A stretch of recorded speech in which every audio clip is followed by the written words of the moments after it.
Titisan dewa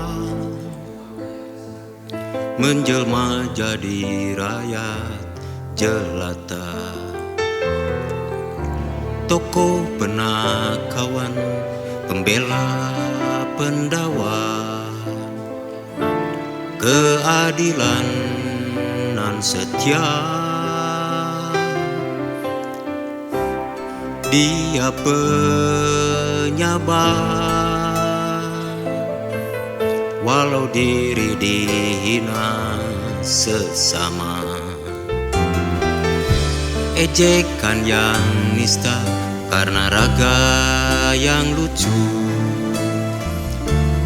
tetap teguh dan tegar. Sang Hyang Yesmaya, penghalang kezaliman, penampung segala keluhan, bijaksana